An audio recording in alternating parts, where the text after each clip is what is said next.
with your hugot babe, Sugar Dolly. Naranasan mo na bang malayo sa taong mahal mo?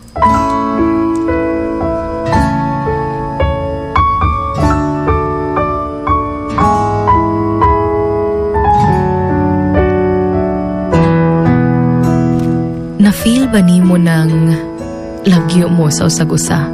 Because you have dreams, you have goals na dapat ninyong i-accomplish together kahit na magkalayo kayong dalawa.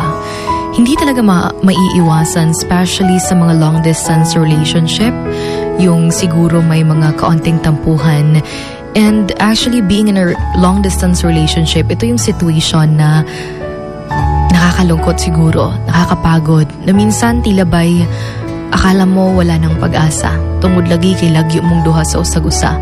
Kailangan yung magtiis, kailangan yung tanggapin yung situation nyo, at kailangan yung manalig sa isa't isa.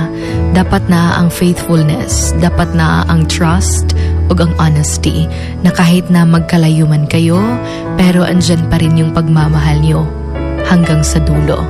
Na kahit na minsan magkalayo man kayo, pero darating din yung panahon na makakasama niyo ang isa't isa. Alam natin, especially sa mga LDR dyan, na it's not that always easy. No, dagdag yun sa inyo habitang problem is yung distance, yung time, because maybe dito ay umaga, dyan naman ay gabi, ika nga sa isang kanta, nga usahay na ay mga pagkakataon nga diligid siya maka-update dayon sa imuha because basin anang mga orasa walay signal or di kaya'y na mga panahon nga diligid dayon siya maka-text or maka-chat sa imuha, which is kailangan naman talaga nating tanggapin. Dapat po nato sabton. We all know that it's hard to accept it, pero angay nato dawaton ug laban lang sa mga long distance relationship, because as long as you have that love, at the same time him at the center of everything, nothing is impossible. Lahat-lahat makakayanan nyo talaga as long as kamong duha ang nag-work for that thing.